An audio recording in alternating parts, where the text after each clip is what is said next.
And here we go. Once again, off to the races. It's the latest and always greatest edition of Six Rings and Football Things, brought to you by WEEI, Odyssey, and 2400 Sports. How are you, folks? Your old pals Nick Fitzy Stevens and Andy Jumbo Hart on another three-legged, three-stage, three-rocket, action-packed edition of Six Rings. Today, we will continue with our off-seasonal positional preview. 'Tis the penultimate off-seasonal positional preview, and some would argue the most important position in all of North American or major professional sports, the quarterback. QBs are on the docket today. Then we'll get to the rest of the news, notes, nuggets, and informationals that you, the good people of Pats Nation, care about or need to hear about in Pat's Paris. And finally, mailbag, your questions, our answers. Andy, here we go. Quarterback. Did you just steal a tone and I think that was intellectual property of the Rich Keefe show. It's grab bag. You can't say mailbag. Oh, I was yelling mailbag before. I mean, because grab bag is said so many different ways as part of the growing storm that is the Rich Keefe show in the hottest segment in all of Boston, if not American sports radio, grab bag. It's delivered so many different ways, and that's part of the fun. You just never know which way it's going to go. It's true. It is. I mean, listening to the children yell grab bag, children talking about children. It. I mean, when you the youth, you've done inspired. Something. I may have been inspired by that as well, which is what I will tell my attorney when the Rich Keefe show and Odyssey take me to court for not securing the rights for said intellectual property. We'll get to things like that later in Pat's Paris. But for now, we kick it off with the quarterbacks. Oh my gosh, we're not going to do Mac Jones getting traded. No, we're not going to do where is Mac Jones playing. No, we're not going to talk about how bad Mac Jones' sophomore season was. What? We are beyond 2022. We are on to 2023. Andy, why are we even still talking about where else Mac Jones would be playing? I mean, it's Mac versus Zappy. They're not getting Lamar. They're not drafting Anthony Richardson. Aaron Rodgers is going to go to New York. Like, can we just come to the realization that, yes, the Patriots may very well have the third or fourth best quarterback in the AFC East, and they have a lot of work to do? It's pretty much that simple, that cut and dry to me. Yeah, that's how I look at it. It's the offseason, so it's fun, and things are believable. You do have Josh McDaniels, your former OC, who loves Mac Jones with a vacancy. So I always say this to you about all these things, like the believability factor of rumors, like the Brady rumor to Miami. Oh, it's believable because they have a quarterback who may or may not be physically capable of making it through a season, and he wanted to play there before, right? There's like factors that you go, oh yeah, that kind of circumstantially makes sense. The Mac Jones to the Raiders circumstantially makes sense. We just saw Josh, hey, love you, man, when he hugged him post-game. Like there's a believability there. I don't believe it. Because I don't think the Patriots would trade him for less than a first-round pick. I don't think you're getting the number 7 pick in the draft for Mac Jones, because if you are, I'm interested. If you can get the 7th pick in the draft, now I am interested, because I think that would be transformational opportunity for your New England Patriots. But that being said, he's going to be your quarterback. He should be. And I like, I kind of wrote a little column on the website about this the other day. He doesn't measure up this time of year, right? Like all we're talking about is Aaron Rodgers and Tom Brady and Lamar Jackson, and then the college kids, Will Levis with his cannon, Anthony Richardson with the greatest RAS in the history of sports. Mac's like, oh yeah, well, I'm going to step back for a minute and let you guys just talk about all these freak athletes. And I'm going to go have a granny style workout at Planet Fitness to get ready for the season. and that's fine, because he doesn't measure up in any of the ways that right now matter. He doesn't have a resume. He's not a future Hall of Famer and an MVP or anything like that. Hell, he's not even coming off a great season. Like you can say Geno Smith had a great year. I can question him, but the facts say Geno Smith had a great year. Yeah. Daniel Jones had a really good year. And that's where I want to take this. The other Jones, the other surname sharing Jones at the quarterback position, who to me, the similarities or the comps are just remarkable. And I'm going to ask you a simple question.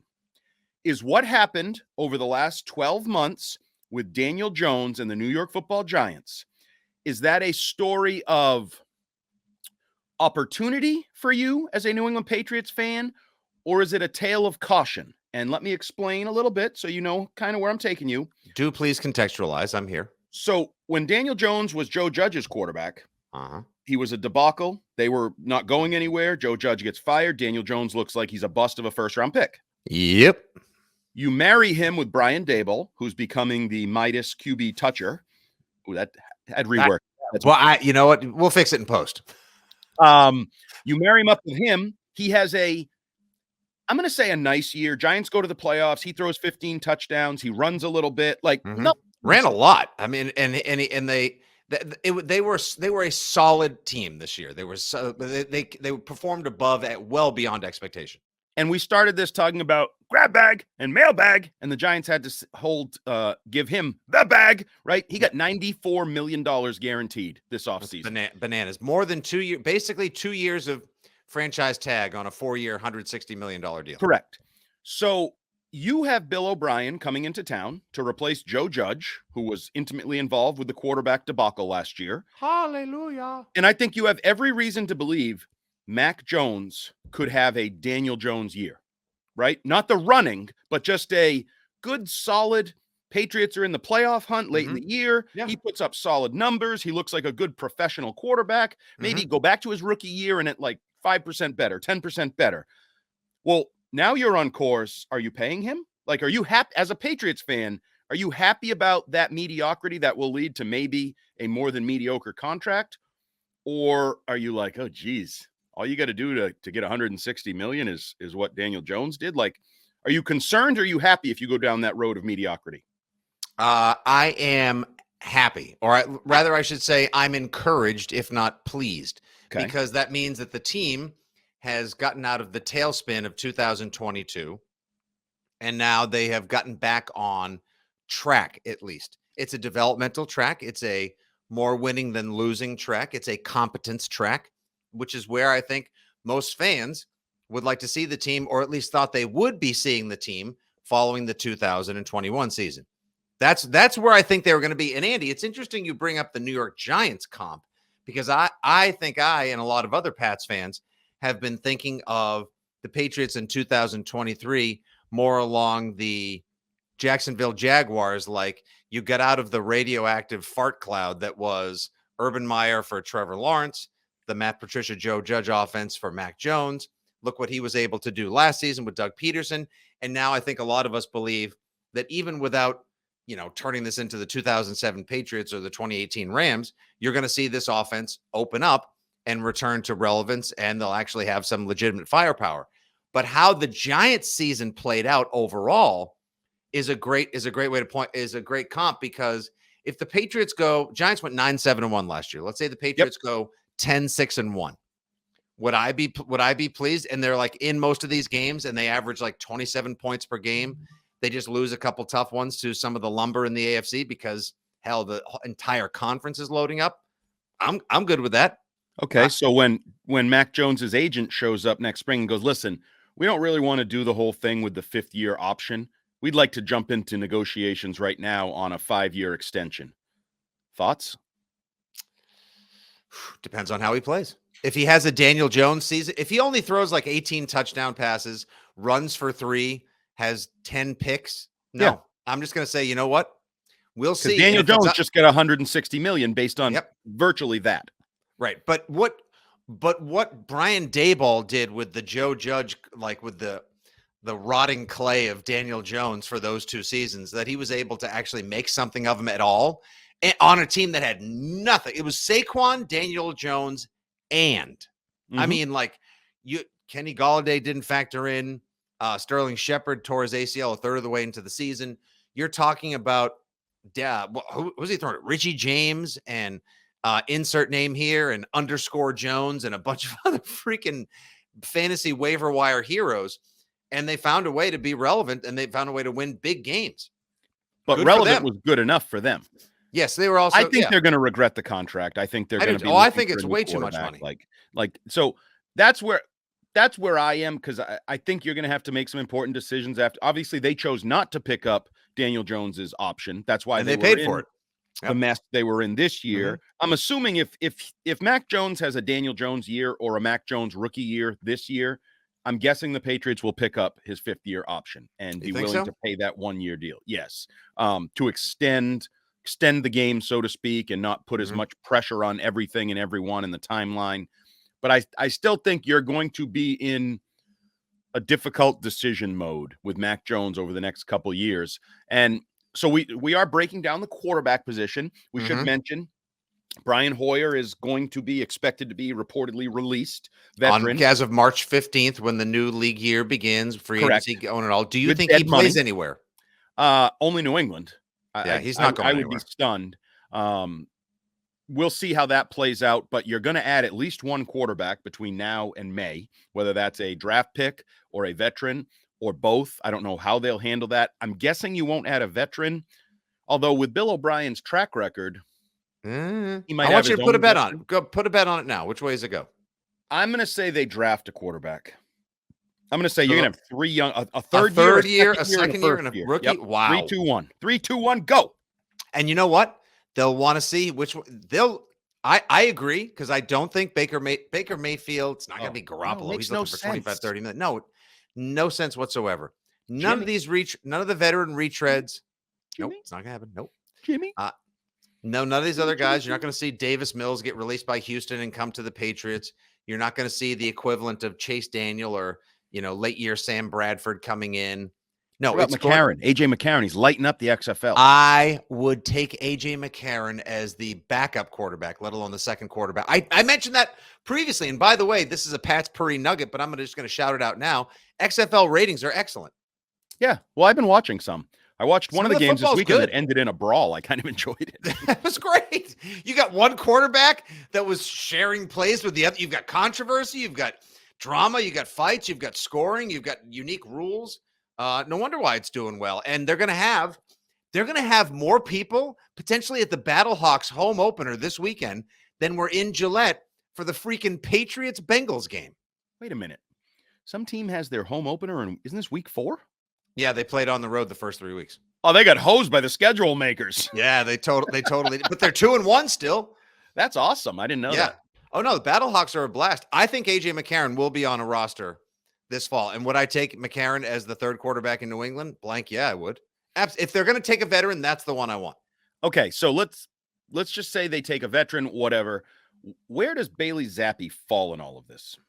Bailey Zappi, from all accounts, I'm not sure if it was Jeff Howe or insert name of Patriots reporter, national NFL voice here. I think the report of it's Mac's job to lose, but Bailey will be given a chance to get in there and showcase himself. That's all the kid could ask for. I think he's going to be a perfectly fine backup quarterback. Now, if, let's say they were to bring in, I think they'll go the draft route as well, because they're going to be like, hey, what if Mac doesn't work out? Maybe Bailey's the guy. But what if we really did see the limit on Bailey Zappi in that Bears game? We better see if we have somebody else around here that can start a game, and we don't want to get left holding our own bag like the 49ers were in the NFC Championship. Got to have 3 quarterbacks.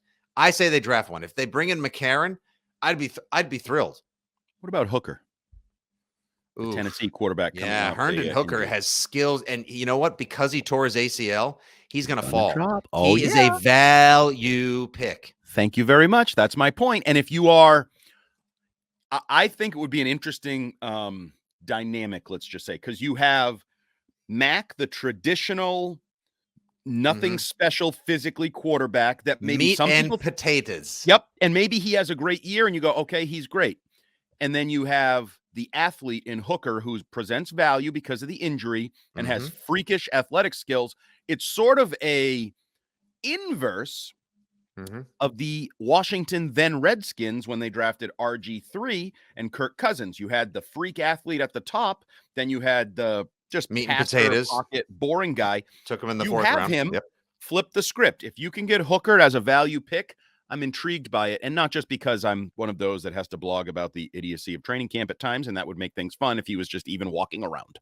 Sure. And now let's see, right now, if we check, a lot of places have him as a major bargain, intense value. Let's see, we go to one of these websites. Where is he likely going to be taken? People are thinking he's going to be taken somewhere. What are we talking about? So maybe 2nd or 3rd round. If I get him in the 3rd round, I'll do cartwheels. And you know what the best thing is? Give him a little showcase. Let other people think, oh my God, the Patriots did it again. And you can either trade one of the guys ahead of him, or you end up trading Hooker for a first. If someone thinks this kid is their future quarterback, that would be a very previously Patriot chess over checkers Don't worry. type of move. So I know how this works out. We talk about it, and soon everybody will be talking about it. That's how it's worked forever. Just the T. same. Higgins, we talked about it, then everybody talked about him, and then I actually flipped the script and stopped talking about him because everybody else was talking about him, and it was old news. Hooker. Next week, I guarantee you, it'll either be Shime will mention it on the morning show, or it'll be a talking point on Gresham Fourier, and they'll be like, "Oh my gosh, I can't believe you guys thought of this." Nah, they vultured it from us, which is where all the people get all their good takes. The Six Rings and Football Things podcast. All right, so we need an interest rating. Interest rating in the quarterback position. We believe Mac will be the starter. Zappy will give him a run for his money, and we're banking on them, or betting at least on them drafting a quarterback versus bringing in a veteran. Although AJ McCarron, I wonder if old pal De'Aaron King, who the Patriots tried to give an UDFA deal to last year, who's got the DC Defenders at 3-0 right now, and looks every bit the part of a decent third string quarterback in the NFL. Does he get a kick at the can? I heard he was terrible when he was with I know. me. I remember you told me last year that he was horrific. Yeah. But you never know. I mean, once you get an opportunity, maybe there were nerves involved back then, whatever. Sure. If you produce, you get an opportunity. But I just fell in love with my Hooker plan. I like a good I kind of got, all right. I'm on the McCarron plan. You've got the Hooker agenda. Sounds good. Either which way, which means neither of them will be on the Patriots come September 2023. The interest rating is a 10 because it has to be, because it's quarterback. But as far as, reconfiguring the quarterback room, things being drastically different, sure. But I can't see them shaking it up and trading Mac or altering the plans we believe are already set in place. Correct? Yeah. So what, you're going with a 10? My interest is a 10 in terms of what are you, shifting dynamics. I'm asking you for an interest rating. 10. Jesus, 10. Joseph. 10. 10. 10. 10. So Mac 10. Mac 10. Okay. I'm at 4. It is the quarterback position. That's why. It has to be. It's Mac. And in the end, I think Mac will be just good enough to make decisions tough in the future, and just bad enough for you to realize you do not have a Super Bowl winning quarterback, and you're just mired in mediocrity at the position. And I think the position will be symbolic of the team as a whole, mired in its own muddy mediocrity. So therefore, I give it a 4. Wow, that's like taking an entry-level job at the age of 24 and being like, I can't wait to retire in middle management when I'm 65. Exactly. That was just a thunderously depressing glimpse into the future right there. Thanks for the reality check, Andy. Unless we get Hooker. If they draft Hooker, I'm jacking my interest rating way the bleep up. Oh, man. That would be so fun. And then there's that tackle now from Tennessee who's rocketing up the charts. What if Belichick just looks at Tennessee, or Bill O'Brien talks to Belichick and says, listen, we had to play them last year. That offense was effing great. Yep. Get as many players as you can. That's part of the value of having Bill O'Brien there. What is he there for if nothing else? Well, to fix Mac. To fix Mac. Make the offense look competent, professional. Exactly.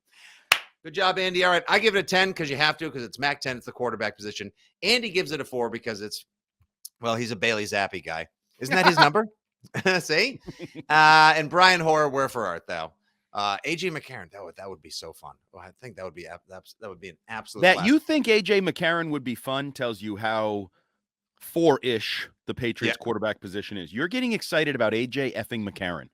He looks good. He's on my television. He throws touchdowns. He's playing minor league football. I know.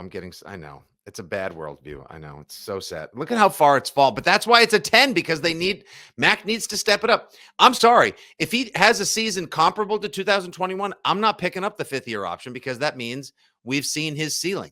If Bill O'Brien catapults him further into the 30-something touchdown, an offense that people have to take seriously and actually game plan for, as opposed to, we just ran our basic defense against them all the time, then maybe I'm thinking about it.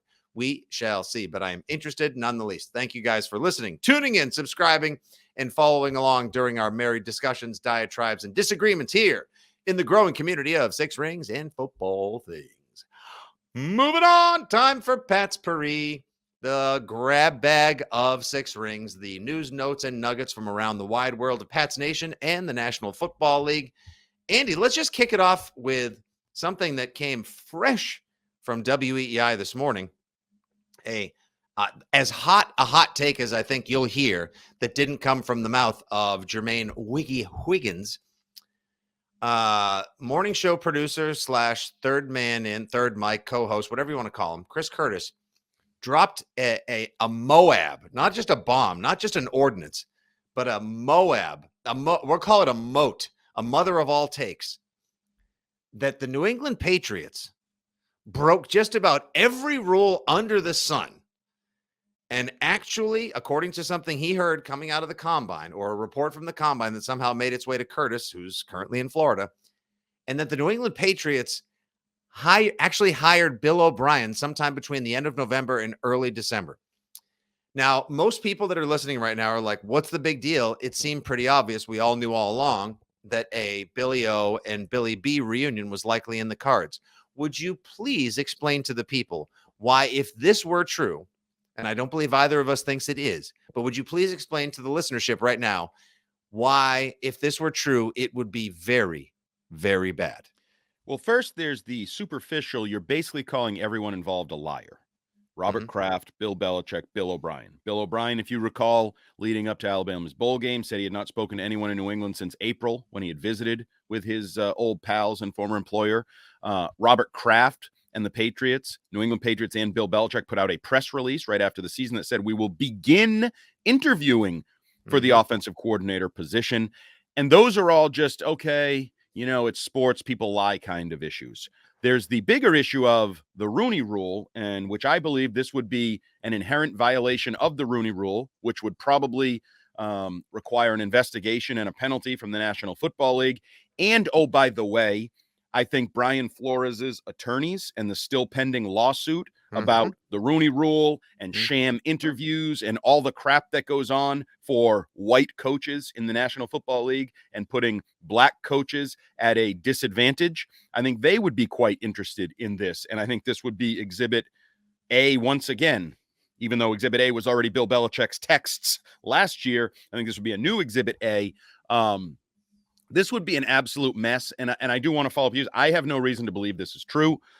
In fact, I had sort of secondary information along the way that this was absolutely not true, that there were just a lot of, why haven't they contacted him yet? Why aren't they talking kind of information? Now, I will say if Curtis wants to back out of this on semantics and poor word choice, did they make the decision?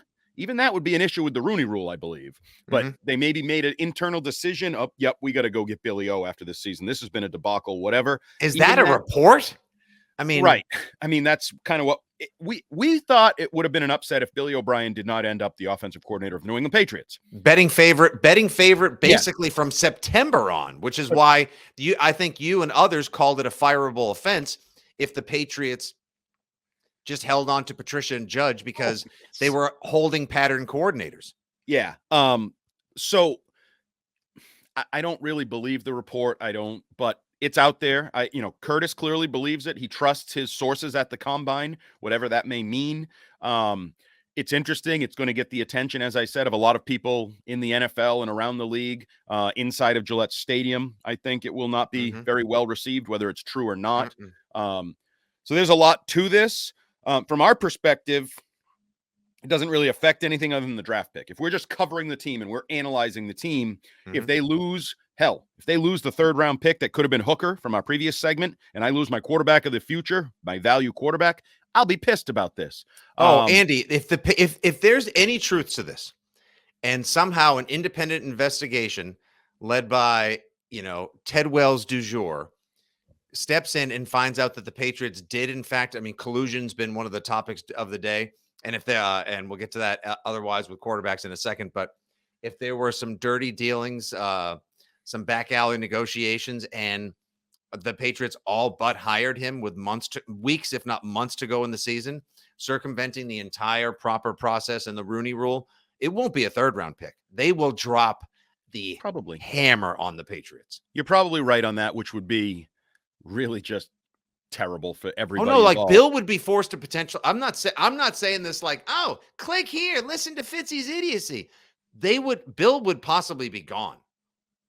I don't know if I'd go that far, but would he put his nuts on the table for something like this? I don't know why we're putting reputation. Like, well, you know what I mean? No, I that's why I don't think there's truth to it. And I'll throw another layer to it. So they couldn't hire Bill O'Brien last year because of some unwritten rule with Nick Saban and Bill Belichick, right? He had a 2-year deal, but they can hire him in like November when he's still coaching for Alabama and maybe, scramble his brain so he's not totally focused on his Alabama job and Bryce Young and what he's doing there in a bowl game. Like, that makes no sense to me on any level. None of this makes any sense to me. I'm sorry. It just does not compute, as they say in the computer business. But it's worth watching because if it picks up steam, somebody's, I don't know. I don't even know. Somewhere. Yeah. What was the old tagline? I think it was from maybe Commando or some Arnold Schwarzenegger movie where it was somewhere, somehow, someone's going to pay. Yeah, basically. And I don't know who it is. Maybe it's Curtis. Maybe it's Bill. Maybe it's Patriots. Maybe it's the one thing I would say is the least likely guy to pay, I think, is Bill O'Brien in a weird way of the way these things work. What did he do wrong? Well, I mean, he shouldn't be accepting a job that he knows violates NFL rules in November. Yeah, so what did somebody pick up the phone and say, hello, this is not the New England Patriots. Hello, this is not Bill O'Brien. We are not offering you the job of offensive coordinator next year. I am not taking that job. Thank you. I'll see you soon. Not good. Goodbye. Yeah, but I will not see you. I mean, my God. Yeah. Look, it's one thing for the Patriots to have, Bill Belichick looks under every rock and around every corner for a way to gain even the ever so slightest, minuscule, microscopic quantum bit of competitive advantage. But to do something like admitting to your mistake, not being able to say publicly, yeah, we need a new coordinator, and yeah, we'll talk to him next. I mean, you can't do that. This would be so bad. Now, there may be some out there right now who are thinking, well, the Patriots seem to thrive in years there are scandals. They make pretty epic Super Bowl. This would not be one of them. No, I wouldn't. This would not be one of them, folks. No, you don't want this one. No, you do not. So this definitely, I know we just gauged the interest rating of the quarterback position as we continued with our off-seasonal positional previews. I'm going to give this one on a scale of 1 to 10 about a 25. Oh, 100.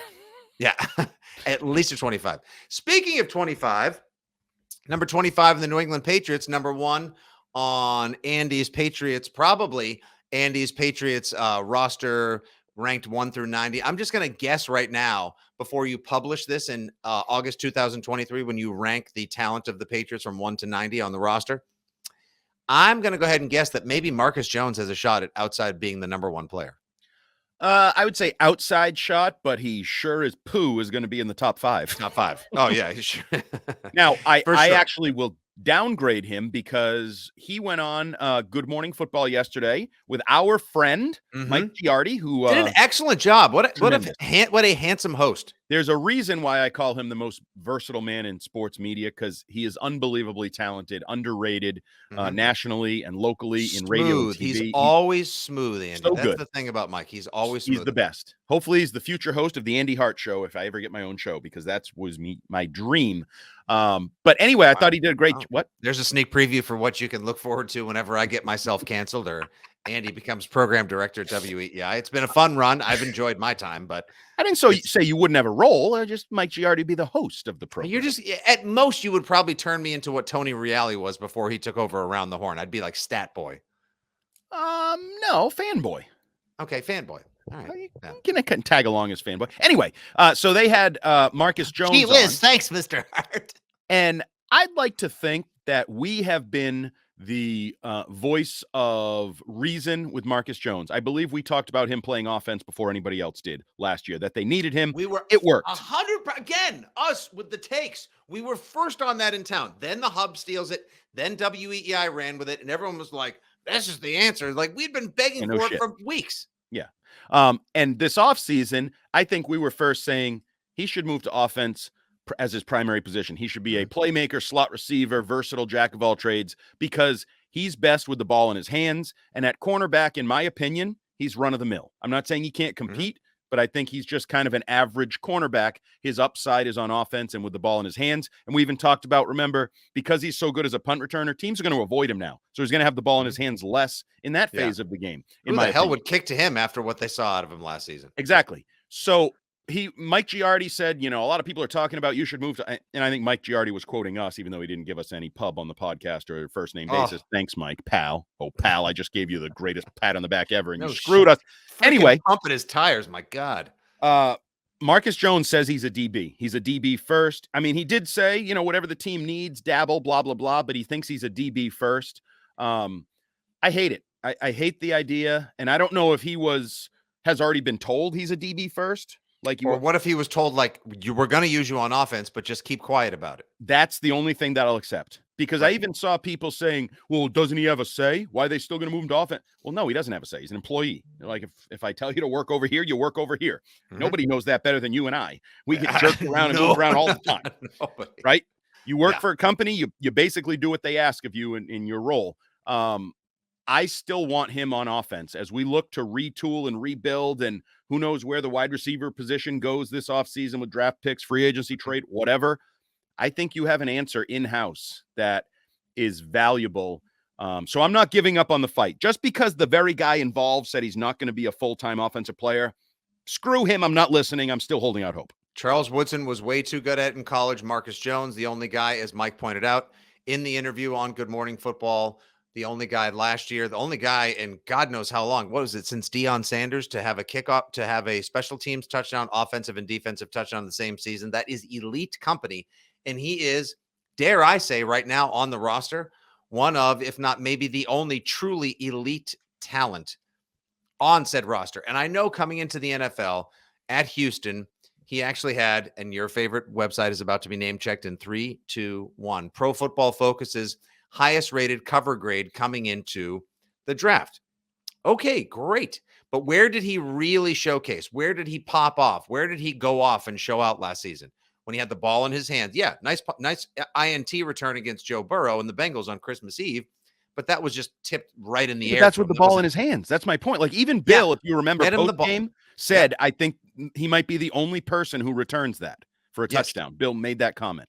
So the Andy Hart principle here, get Marcus Jones, put the ball in his hands as often as possible, I believe, holds true as well.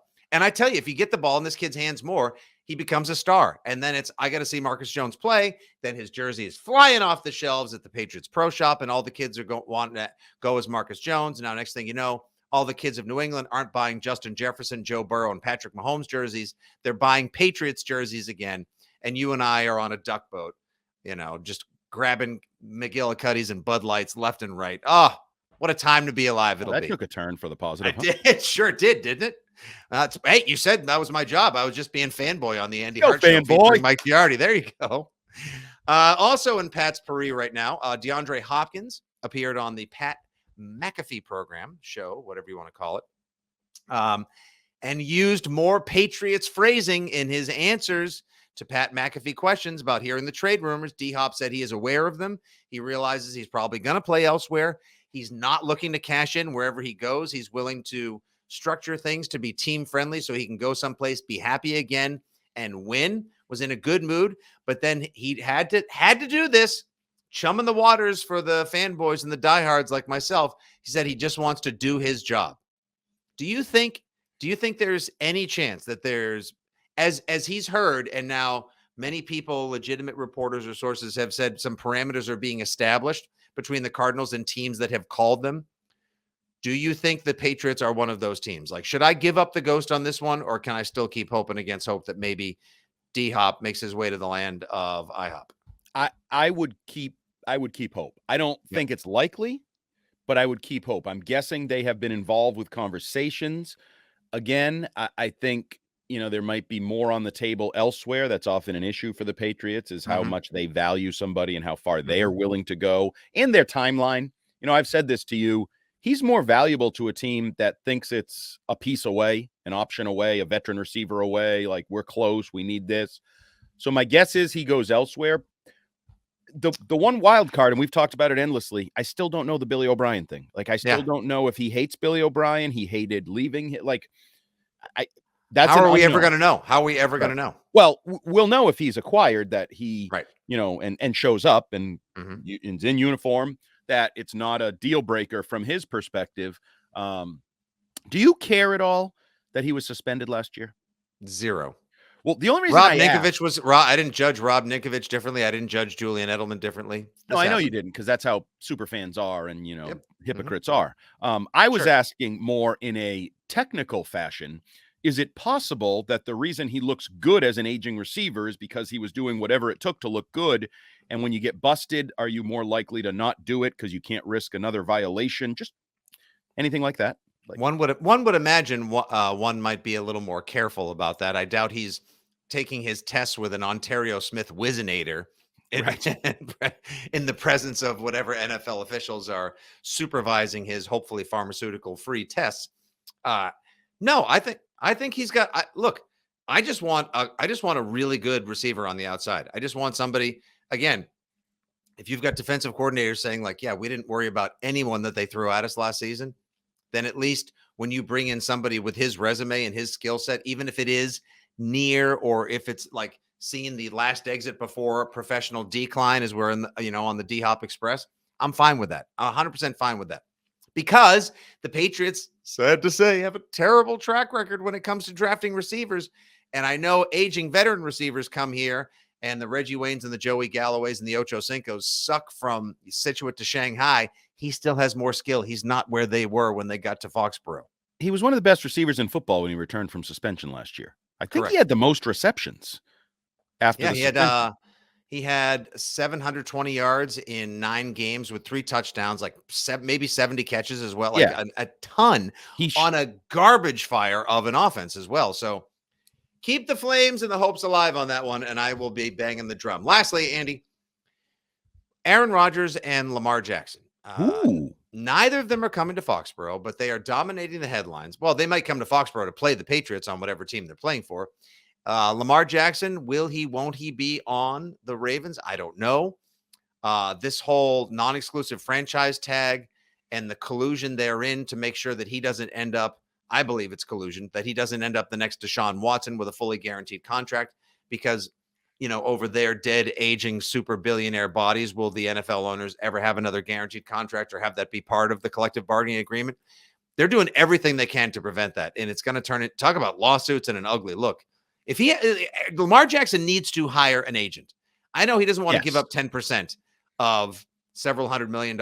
He needs a real agent at this point. No, I agree he needs an agent. I actually don't necessarily believe it's collusion. I don't think it'll ever be proven collusion. Right.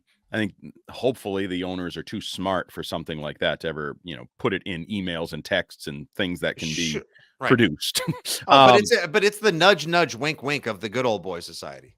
It may be, but I'll ask you a simple question. Okay. Would you give up 2 first-round picks and guarantee $250 million for Lamar Jackson? Yeah, because they guaranteed $180 million when he was on the Ravens, and they approached him with a first contract offer, and he passed, which is just bananas to me. Would I fully guarantee $250 million? That's what he wants. No, okay, I so you're colluding. You're colluding against him. That's how people are receiving it. Because it's become quite clear what he's looking for and what he will accept and what he's trying to do. I wouldn't do it either because I think he's a top 10 quarterback. Mm-hmm. I don't think he's a top 5 quarterback. And I don't think it's a guarantee you're going to win a Super Bowl with Lamar Jackson. I actually think there are still questions as to whether you will ever win a Super Bowl with Lamar Jackson. But what about the gate? What about the gate? What about the jerseys? What about the clicks and the headlines, the relevance, the talk, the conversation, all these things that Robert Kraft craves and covets? But I'm trying to win. Lamar Jackson on the 2023 Patriots with a slightly improved offensive line and a fresh weapon on the outside. Are the Patriots a playoff team? Oh, absolutely. Okay. Are they a Super Bowl team? No. They're a potential AFC championship team. Because, by the way, you used up all your cap money and you used up your draft picks. To me, this team needs a lot to get better. They need a better roster. And you know my rule, top 5 QB or top 5 roster. If they take this quarterback, he's a top 10 QB, not top 5. And I don't think they'll ever have a top 5 roster because they're giving up too much to get said quarterback. So it's being painted as collusion, and apparently I'm probably a racist for defending them or whatever. I'm sure that's how this will be spun. Well, we all knew that well in advance. Yes. The emails I get about that. It's a tough, and he has made his demands so clear. Yep. Like there's not even room seemingly for negotiation. And why no give? Why no budge on that? What point is he? Well, because I agree with fight the I Yeah. kind of agree with him. And if you're going to give a serial sexual offender, trade for him and give him the bag, then why can't I get the God, bag? Jimmy Haslam screwed up Absolutely. everything. It wasn't first Joe Flacco becomes the one who gets 20 some odd million, 6-year deal, bets on himself after they win this on the season where they ultimately win the Super Bowl, kind of changes quarterback contracts. Then Patrick Mahomes gets his 12-year, $450 million deal, resets the entire structure of quarterback contracts. God, now that looks like a bargain. But last offseason, and I remember I was on the air with Merloni and Fourier at the time when that deal came through. All three of us read the tweet and the report, and just it was hard to talk because our jaws were just agape. Yeah. Fully guaranteed, 5 years, fully guaranteed, and they hemorrhaged 3 first-round draft picks and more for a guy that just had toxic wasteland, bad PR, bad guy written all over him. So I get it. The Browns And I do done want to effed say, up.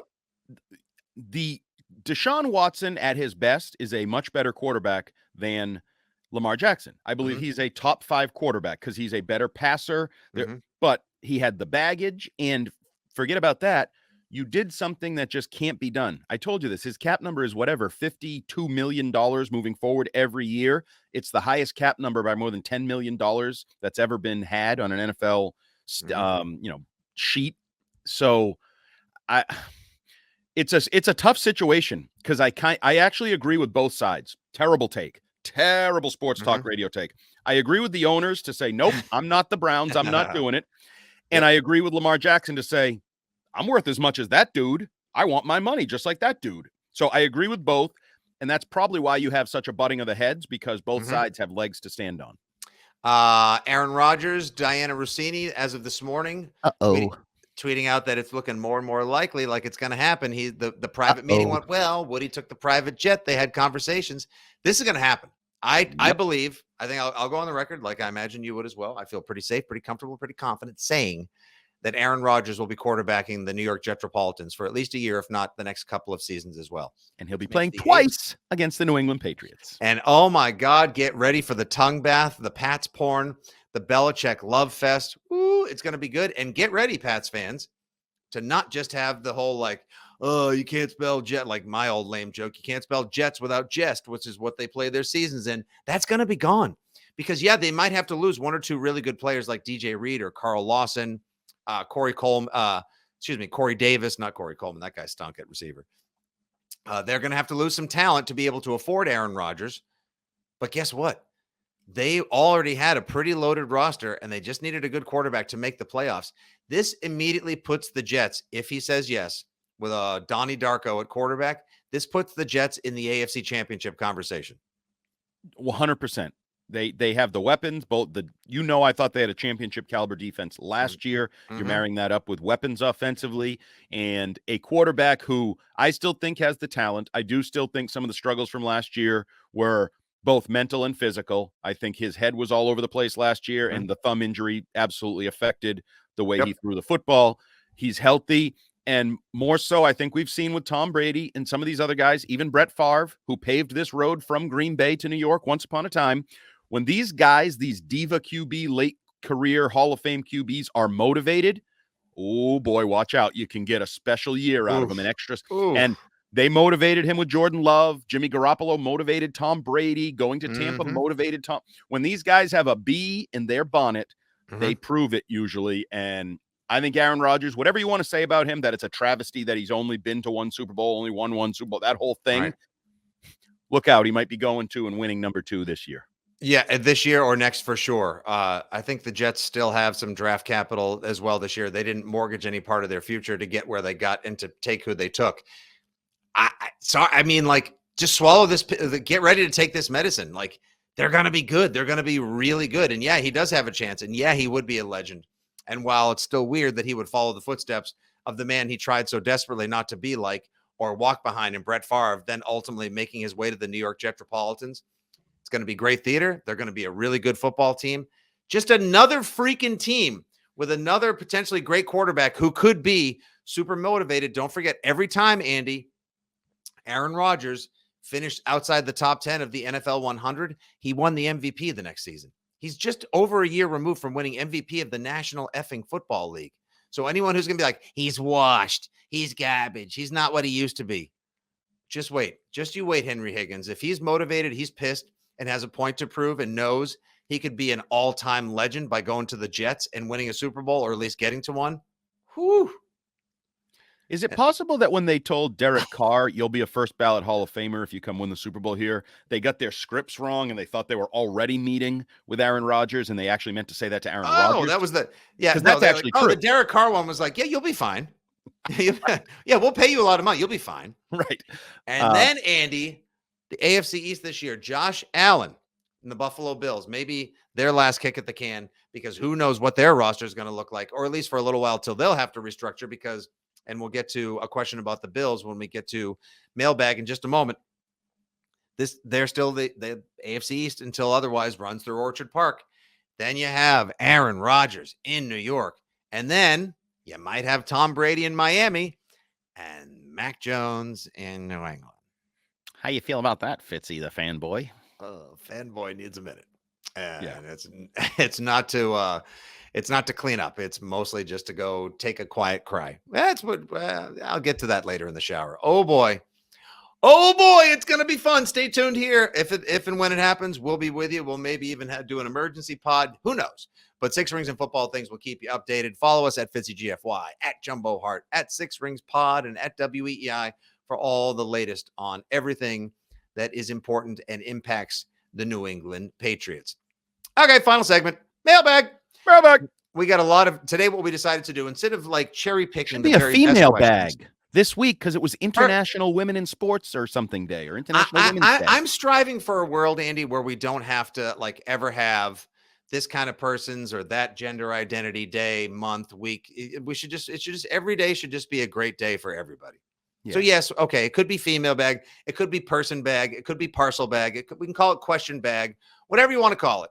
Here we are in the segment where there are questions from listeners and you and I try to provide them answers. Today, we decided to go rapid fire. We didn't take a look at the questions in advance.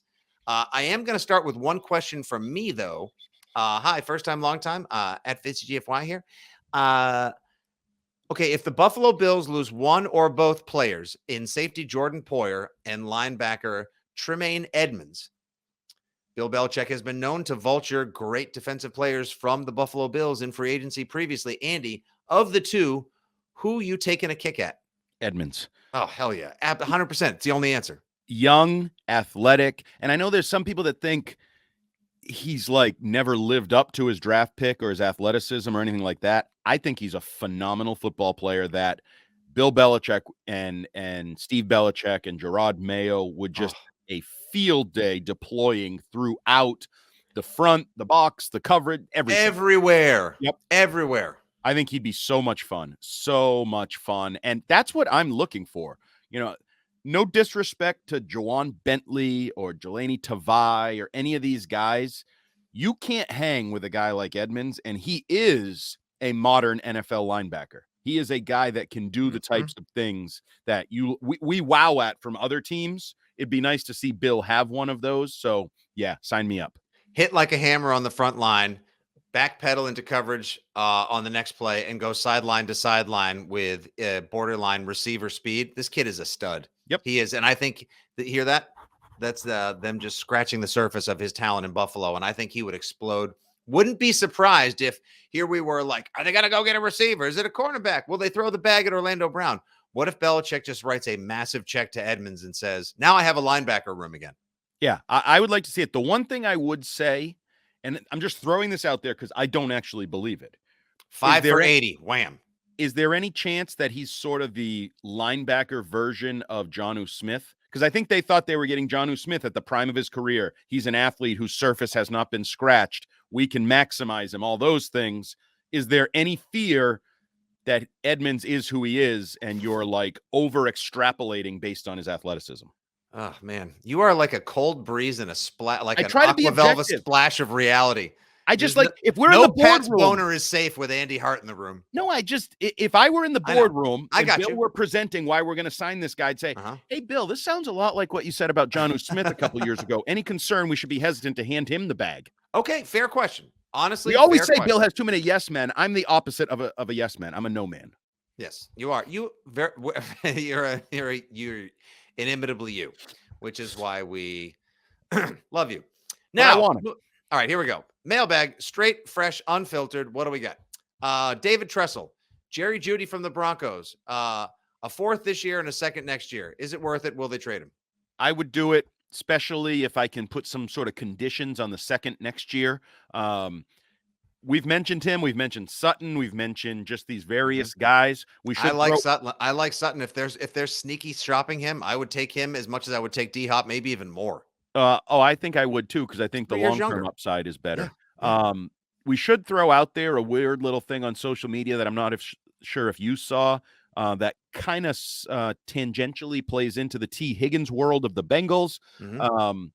Jamar Chase's lady friend, baby mama, has made some threatening comments about she could basically end his career with a couple pictures, that he has skeletons, that he's not who people think he is. So if I'm the Bengals and there's any truth to any of that, that makes T. Higgins that much more important for me to maintain at least one of my star receivers for Joe Burrow. So those of us on the T. Higgins dream plan, maybe another reason to start thinking about the Judys and the Suttons and the other options on the market. And the D-Hops.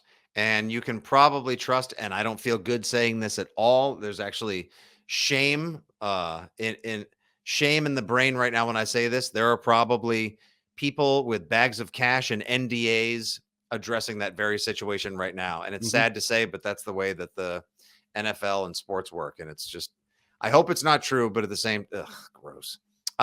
Jason McPhee, can we just now all STFU about trading Mac? He's not going anywhere, right? Well, unless the Raiders offer number 7. But yes, generally I would say, right, he's not going anywhere. You're either stuck with him or happy to have him for at least one more year. Michelle Riley, what's the bigger win for the team? Using the 14th overall pick on Jackson Smith-Njigba, or doing whatever you need to do between Billy O'Brien and a value trade to get D-Hop? Yes, I know. Unrealistic. We can't have both.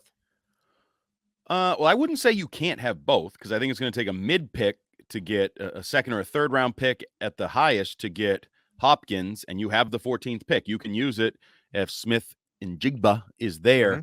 I am not as high on him as everybody else is. I like him, don't love him. I know the production from 2 years ago was phenomenal. I know that one catch he made using college football rules where he seemingly was about 10 yards out of the end zone and somehow got 1 foot into the end zone. Like, there's a lot to like there.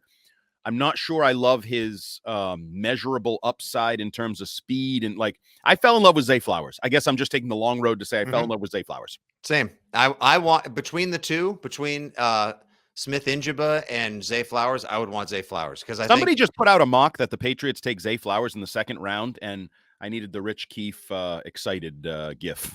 Yeah, but also at the same time, I want to slap him, because don't get me excited about that happening. He doesn't fall to I think the mid-20s at absolute worst. Probably I think not. I think he popped too much. Somebody put it on Twitter. It can't be false. Good point. Thanks very much, Elon. Oh my God, is this in your wheelhouse? Michael O'Hara, how about getting a fullback? Can we let the tight ends release under that style of offense instead of blocking all the time?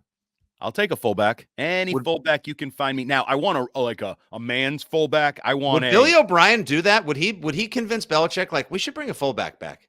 I wouldn't disregard the idea. Can I throw an idea out there? Let's just do it. It's the place to do it. I don't know how big he is, but I can tell you he has to be somewhat athletic, having not focused on him very much during his seemingly long tenure in New England. Bill Murray, defensive lineman, offensive lineman, jack of all trades. Why can't we make him a fullback? I mean, he didn't make he never had any impact on the team as a defensive lineman, even though he was spoken very highly of by former New England Patriot Vincent Brown, his collegiate defensive coordinator. Then he transitions to guard, does a pretty good job there by all accounts, yet isn't good enough to make game day impact. How about he shrinks down a little bit more? Bill Murray, that would be tremendous. Why not? Why not, Andy? Why not? If Ricard can play at 310 or whatever he plays fullback for the Ravens at, I don't see why Bill Murray can't play 6'3", 280. Yeah. Wham. You get Zay Flowers in the second round and Bill Murray as a fullback. Sign me up. Ice bag, Isle Heart. Holy Ice bag, Moses. Isle Heart. Any frozen peas? Yep. There's another question from can we get the big D energy back? And by that I mean Big Devlin energy. I want a fullback. Alexander Yukna says the same thing. I like our listeners. They like fullbacks. I like them. They're doing a great job. Another question about Smith Njigba versus D-Hop. Mark Pacheco. Did you guys kick Scheim off the show? And can you explain how you came to such an outstanding decision? We didn't No, we necessarily did not. kick him off. It was a mutual parting of the ways at on the regular necessity. because he has a lot on his plate with the morning show and was not able to both be fat third joke? voice. He has a lot of responsibility. God, I got to watch everything with you. He has a lot of responsibilities with the morning show. He was doing the BetQL podcast as well. Scheim will be on this pod a number of times, filling in for whenever I'm on vacation or whenever Andy's on vacation. As the Six Rings utility player. Plus, Andy and Scheim will be coming out with Six Rings and prospect things, previewing many of the studs, supreme athletes, and prospects coming out in the NFL draft. So you're not going to want to miss that. Scheim, he's not here for that reason alone, but I get what you're saying. I love Scheim. Jerry Foster. Why doesn't Bill get credit for drafting great running backs? I mean, has he drafted great running backs? He's done a good job drafting running backs. Ramondre had a breakout season. If he has another one like that, I'll say he's a great running back. Right now, he's a really good running back. They turn people like Kevin Falk and Shane Vereen and James White into regional household names with quality careers as third down backs. But are they great? No. I mean, Ridley was fine for a couple of years. He wasn't great. He was fine. So Bill does a good job drafting running backs, is the way I would say. Not Sony Michel. Okay, see, so that's true. When he swung for a great running back, he missed. Yeah, with the first round pick too. So put that in your pipe and smoke it, Jerry. Glad we had that conversation. TJ Clifford wants to know, gentlemen. So 2 more questions here, Andy. What are the top 3 attainable things the Patriots can do in the next calendar year to be able to retake the AFC East? I will add a caveat. They cannot involve going full Galooly on the knees of Aaron Rodgers or Josh Allen.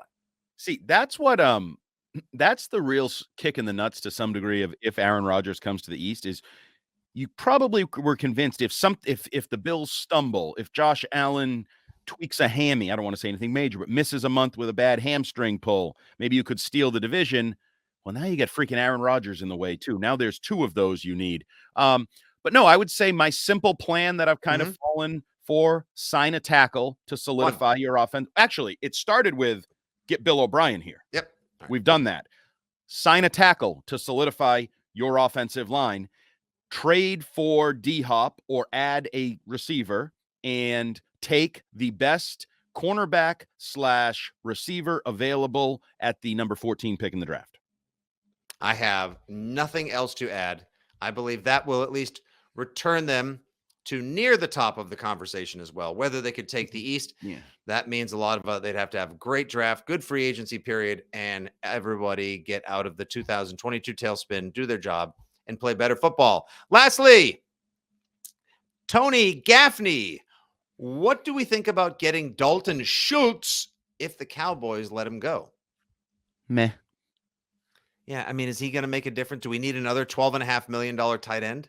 Right. I mean, the tight end position, the way I look at it is Hunter Henry's for now, the very least. He's good, solid. You know what you're going to get out of him. We have Jonnu Smith. We better find a way to use him. And you're probably going to bring in a young tight end to develop. I don't know what this is a deep tight end class. There's a lot of guys. I know some are swinging as high as the 14th pick, right? Classy Claire, with Michael Mayer, but I don't think we talked tight end podcast of hers recently, and we realized it's such a deep class. Like we've discussed previously in our off-seasonal positional preview of tight ends in the previous episode of Six Rings, that the Patriots can afford to wait and then still get somebody that may have some contributions to offer in 23, but could make major impact in 24. So no, I don't want to invest high in the draft, and I certainly don't want to invest big dollars on the open market for that position. To me, you have too many other needs, and you have ways to fill in the depth of the tight end spot without overinvesting. So overinvest elsewhere. Tackle, receiver, cornerback, those are the spots that need overinvesting in. And that will do for another robust, ridiculous, and roundly lauded edition of Six Rings and Football Things. We talked quarterbacks. We talked the AFC East. We talked collusion. We talked Marcus Jones. We took your questions. So much in 1 hour's time. Hope you guys enjoy this for the next couple of days. Hopefully this satisfies, scratches the itches, and fills your Pat's chatter quotient. Until, of course, Fitzy and Hart will be back on the air Sunday on weei-fm from 11 to 1 p. More Six Rings pods next week with our final off-seasonal positional preview. Yes, we will attend to the special teams. Ooh, punters. For Jumbo Hart, producer Justin Turpin, and your old pal Nick Fitzy Stevens, that'll do for Six Rings and Football Things. We will talk to you soon. As always, thanks for listening. Good day. God bless. Go Pats. Yeah.